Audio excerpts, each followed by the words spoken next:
BTR Peace Agreement रायजो राजा आफा बिदा फंबायमोन 2020-27 जानुवारियाव NDFB-नि गासै जेंना जेथोखौ सुस्रांना होनायनि थांखिजों BTR Peace Agreement खालामनाय जादोंमोन। BTR Peace Agreement जाखांनायनि अखानायैनिफ्रायनो BTR Peace Agreement-नि गेजेरजों लिरनानै लाबोजानाय बै दफाफोरखौ इमप्लिमेन्टेसन खालामनांगौनि थाखाय गोबां रोखोमनि गोबां बाथ्राफोरखौ बर' रायजो राजा आफा बिदा फंबायमोना खोनासंनांगौ जानानै फैदों, आनखि दिनैसिमबो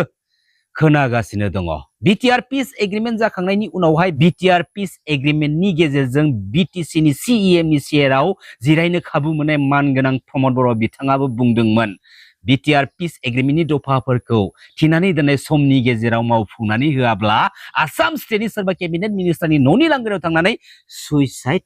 जाहैगोननि बाथ्रा। दिनै उनफिननानै खनसेबो जोबथेसालियाव थानांनाय मानगोनां रन्जन दैमारि सारखौ माबोरैहाय जेलनिफ्राय उदां खालामनानै लाबोनो हागोन, बे मोनसे इम्पर्टेन्ट बाथ्राखौ लानानै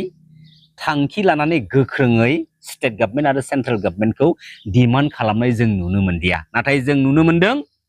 BTR Peace Agreement-नि दफाफोरखौ मावफुंनांगौनि थाखाय स्टेट गभर्नमेन्ट सेन्ट्रेल गभर्नमेन्टखौ बायदिसिना रोखोमै बाथ्रा बुंनानै दिनैयो सिगिनो नाजानायबो जों नुनो मोनदों। बेनिनि गेजेराव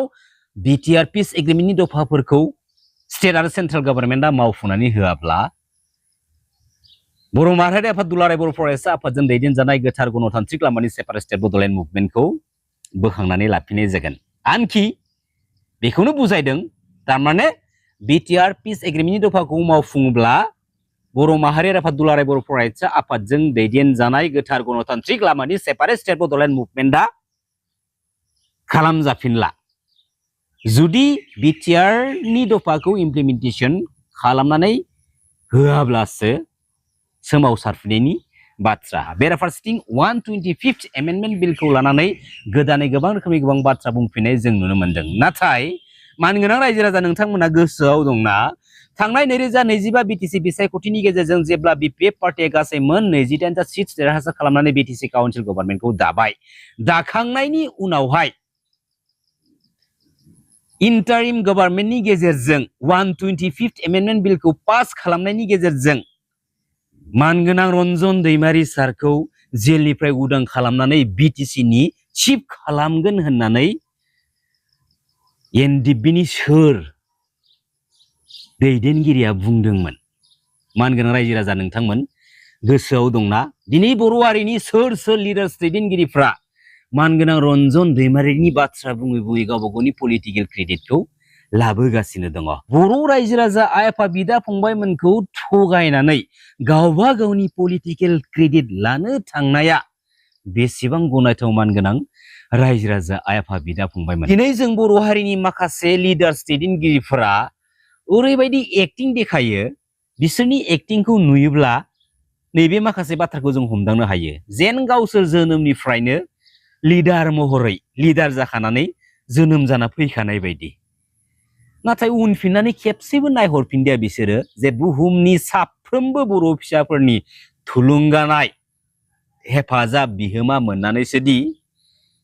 गाव सासे लिडारनि आबुं महरखौ मोननो हादों। जोंनि बर' हारिया मोनथाम गोजोन गोरोबथा खालामलांबाय, BAC accord, BTC accord, BTR Peace Agreement। नाथाय जोंनि बर' हारिनि बिखायाव ओरैबायदि माखासे लिडार्स दैदेनगिरिफोर दङ, जाय माखासे लिडार्स दैदेनगिरिफ्रा थांनाय माखासे समाव बुंदोंमोन जे सेपारेट स्टेट बड'लेण्डखौ सोरजिनो हायागौमानि, सेपारेट स्टेट बड'लेण्ड जायागौमानि BAC एकर्ड, BTC एकर्ड बायदि फिसा फिसा एकर्ड एग्रिमेन्टखौ खालामा होननानै। नाथाय बै माखासे लिडारफोरनि गेजेरनिफ्राय सानैसो लिडार्सफोरा NDFB-नि गासै जेंना जेथोखौ सुस्रांना होनायनि थांखिजों खालामनाय BTR Peace Agreement-नि गेजेरजों खायदा बोराय बाहायनानै सिगाङाव बारसिन हरनानै सोरनिबा आथिं सोरनिबा आखाइ हमबाय फैनानै BTC काउन्सिल पलिटिकेल सिस्टेमाव पलिटिक्सनि बाहागोखौ लानो खाबु मोनदोंमोन। अब्ला नायदो, बेबायदि माखासे लिडार्स दैदेनगिरिफ्रा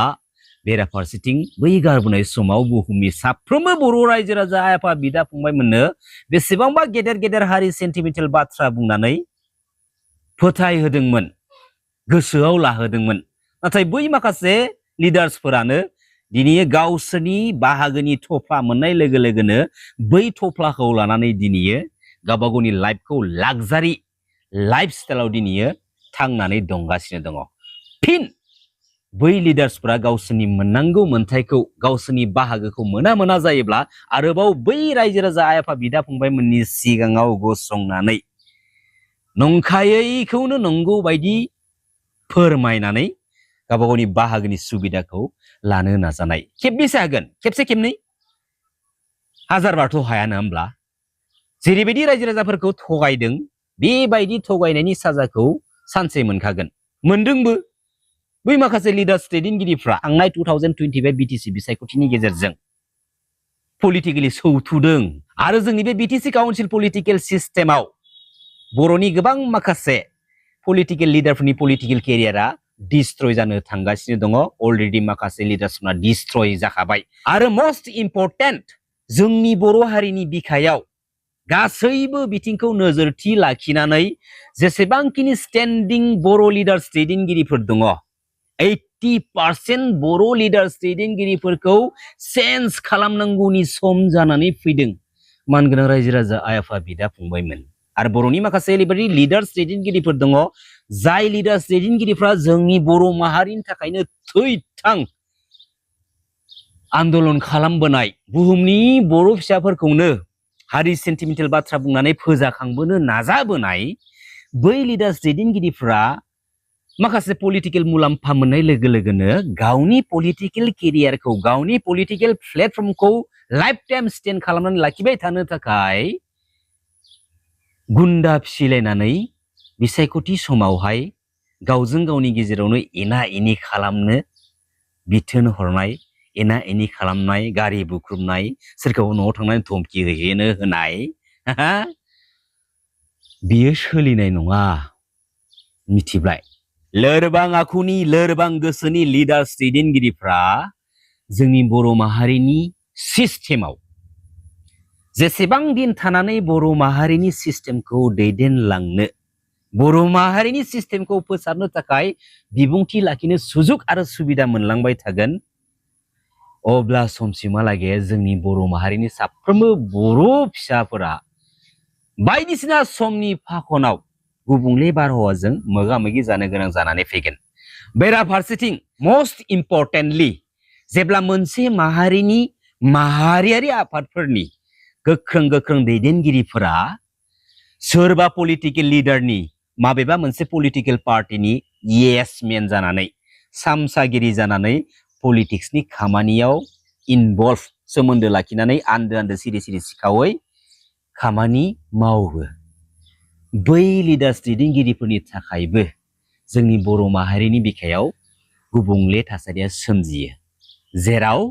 जोंनि बर' माहारिनि बिखायाव दा समाव एट प्रेजेन्ट गोबां थाखोनि गुलाय गुजाय थासारिफ्रा गोरलैयैनो सोमजिनो सुजुग आरो सुबिदा मोनगासिनो दङ दिनै एभ्रिथिं पलिटिक्स गासैबो बिथिंखिजा दिनै पलिटिक्स जायनि थाखाय दिनै जोंनि बर' माहारिनि बिखायाव बर' माहारियारि आफाद दुलाराय बर' फरायसा आफाद थासेयावबो बनसु बायदि माहारियारि आफाद जोनोम जानाय BSU बायदि आफादफोरा जोनोम जानांनाय मानि थाखाय मा जाहोनाव मा गोनांथि दंमोन जों बर' हारिनो मानि आंखालमोन जों बर' हारिया बेफोरबायदि गोदाननिफ्राय गोदान आफाद जोनोम होबाय थानांगौनि मानि आंखाल जादों गोदाननिफ्राय गोदान आफाद जोनोम होबाय थानांगौनि आंखाला बेनो जेब्ला समसिमहालागै सासेया सासेनिखौ खोनासङा सासेया सासेनिखौ बुजिनानै मानिलायनानै गोरोबनानै थानो रोङा थानो नाजाया बै सासेयाबो बिनिखौ खोनासङा बै सासेयाबो बैनि खोनासङा अब्ला समसिमहालागै बेबायदिनो जोंनि बर' माहारिनि बिखायाव सोमजिबाय थागोन सानथ्र'नो हायै आफादफोर दं जोंनि बर' हारिनि बिखायाव माबा मोनसे प्रब्लेम जादों बै प्रब्लेमखौ थाखानाय आफादफोरा नोजोरथि होनानै फोसाबनो थांखि लायैयाव बिनि एगेन्स्टआवनो आरोबाव गोदान आफादा जोनोम जादों खारन थाखानाय आफादफोरा इम्पर्टेन्ट होला सोरबा सोरनिबा गलाम जाहैबाय सोरबा सोरनिबा पेकेज जाहैबाय बेसेबां आफाद जोनोम होनो बे बर' हारिनि बिखायावलाय जेसेनो गोदाननिफ्राय गोदान आफाद जोनोम होगोन एसेनो जोंनि बर' हारिनि बर' फिसाफ्रा फिसा फिसा फिसा बाहागोआव गावस्राजोबनानै थागोन दाथ' जादोंना बेबायदियैनो फिसा फिसा बाहागोआव गावस्राजोबना दं जोंनि बर' हारिनि सिस्टेमा मिथिबाय गोबां फिसा फिसा बाहागोआव दङ दिनै सेपारेट स्टेट बड'लेण्डखौ सोरजिनो थाखाय सासेया सासेखौ सोनारलायनाय सेपारेट स्टेट बड'लेण्डखौ सोरजिनायनि थांखिया बर' हारिनि थैथां मोनसेल' थांखि दिनै बे थांखिखौ होसोग्रा गोबां आफादफोरा दिनैयो बहाबा खनायाव गोमानानै थाबाय गोबां दैदेनगिरिफ्रा बै आफादफोरजोंनो दिनैयो थैनानै थानाय बायदि जाबाय आरो बे थांखिखौ जेरैखि जाया फोथांफिननांगौनि थाखाय बर' माहारिनि बिखायाव गोदानै आफाद जोनोम होफिननांगौनि जानानै फैनाय मोनसे नुथाय बेबो जारिमिन जों बर' हारिनि बिखायाव साननो गोनां बाथ्रा मानगोनां रायजो राजा एफा बिदा फंबायमोन सानसे बेलासे सेपारेट स्टेट बड'लेण्डआ जाया नङा जामारोब्ला बड'लेण्ड सेपारेट स्टेट जाखांनायनि उनावहायबो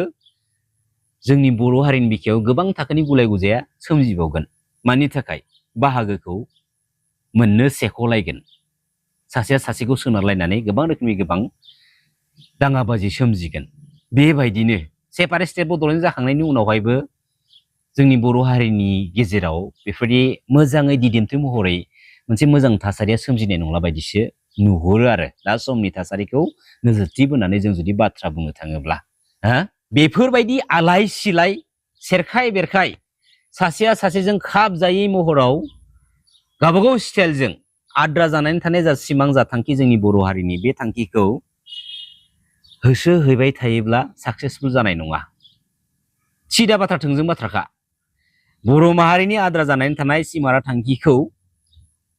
साक्सेसफुल जाफुंहोनांगौब्ला बर' माहारिनि बिफा सिबिनां मानाव गेदेर बड'फा उपेन्द्रनाथ ब्रह्मनि गोथार सानस्रि सोदोमस्रिनि बिखायाव गसंनानै बै गोथार सानस्रि आरो सोदोमस्रिखौ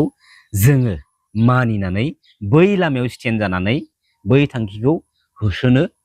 रोंफिननांगोन अब्लासो सानसे बेलासे जों बै थांखिखौ सोरजिनानै लाबोनो हागोन दिनै जोंनि बर' हारिनि बिखायावनो गोबां रोखोमनि आफादफोर दङ आरो बै आफादफोरनिफ्राय बै थांखिफोरखौ लानानै दिनै स्टेट लेभेल सेन्ट्रेल लेभेलाव रायलायहैबाय थायो आलाय सिलाय सोरजों मा रायलायहैयो थांखिया सेपारेट स्टेट बड'लेण्डनि इस्युखौ लानानै दिल्लीयाव सेन्ट्रेल गभर्नमेन्टजों रायलायहैनाय नाथाय मा रायलायना फैयो मा मेसेज लानानै फैयो बर' रायजो राजा आफा बिदा फंबायमोना जेबोआनो मिथिया नाथाय बे थांखिखौ लानानै रायलायहैनायनि माखासे गोबां सावगारिफोरखौ ससियेल मिडिया प्लेटफर्मनि गेजेरजों रायजो राजानि सिगाङाव शेयार खालामनानै क्रेडिट लानायनि अनगा जेबो गैया जेबो गैया दिनै सासे सेपारेट स्टेट बड'लेण्डखौ लानानै सेन्ट्रेल गभर्नमेन्टजों रायलायनो थांनायाव बै सासेया मानो खरसा नांगौनि गोनांथि दङ मानो गोनांथि दङ जायखिजाया बर' हारिनि आद्रा जानानै थानाय सिमां थांखिया जाफुंनांगौल'सोथ' जाय सेपारेट स्टेट बड'लेण्डखौ सोरजिनो थांनानैनो दिनैयो 10,000नि बांसिन बर' फिसाफ्रा गावबा गावनि बेसेन गोसा जिउखौ दिनै बावसोमलांनांबाय 20,000नि बांसिन बर' फिसाफ्रा दिनै जोबथेसालियाव थानांबाय गोबां बिमा माहारिफ्रा सानथ्र'नो हायै हिसाब गैयै बिमा माहारिफ्रा दिनै जिनाहारि खालामजानानै सिथारजाबाय जिनाहारि खालामजाबाय फेक इनकाउन्टाराव गोबां बर' फिसाफ्रा दिनै जिउ बलिदान होनांबाय बे सेपारेट स्टेट बड'लेण्डखौ सोरजिनो थांनायाव आन्दोलन खालामनो थांनायावनो सिआरपि आर्मि पुलिस मिलिटारिजों गोबां बर' फिसाफ्रा दिनै बुग्लि जोग्लि खालामजाबाय नाथाय बे सेपारेट स्टेट बड'लेण्डखौ सोरजिनायनि थांखि बाथ्रा होनानै सोरबाया दिनै पलिटिकेल क्रेडिट लानानै सिरि जनानै दङ सोरबाया दिनै माबा मोनसे बाहागोखौ लानानै सिरि जनानै दङ बेबायदि पलिटिकेल क्रेडिट लानो थाखायल' गावनि पार्सनेल बाहागोखौ लानो थाखायल' सेपारेट स्टेट बड'लेण्डनि थांखिखौ लाना बाथ्रा फोस्रावबाय थायोब्ला माब्लाबाबो साक्सेस जाया सिदा बाथ्रा थोंजों बाथ्राखा दिनै बड'फानि गोथार सानस्रि सोदोमस्रिखौ सिबियोब्ला मान होयोब्ला बड'फानि जोनोम साना फैयोब्ला बेखौ आलारि बाथि सावनानै मान होनो रोंगौब्ला बड'फानि थैनाय साना फैयोब्ला बे थैनाय सानाव आलारि बाथि सावनानै बेखौ मान होनो रोङोब्ला नैबेखौबो मान होनो रोंनांगोन बड'फानि गोथार सानस्रि सोदोमस्रिखौ जों जेब्लायबो सिबिनानै मान होनानै बर' हारिनि आद्रा जानानै थानाय सिमां थांखि बे थांखिखौ माबोरै हागोन हाया सोरजिना लाबोनो थाखाय बेखौ बर'नि स्टेन्डिं जेसेबांनि लिडार्स दैदेनगिरिफोर दङ इउनाइटेडलि बेखौ स्ट्रंलि सावरायनानै मोनसेल' प्लेटफर्मनि गेजेरजों स्टेट आरो सेन्ट्रेल गभर्नमेन्टखौ प्रेसार खालामफिननांगौ। नंगौ ना मानगोनां रायजो राजा आफा बिदा फंबायमोन? सिदा बाथ्रा थोंजों बाथ्राखा। गोजोन्थों, खुलुमबाय। जै बर' हारिनि जै बर' बिमानि।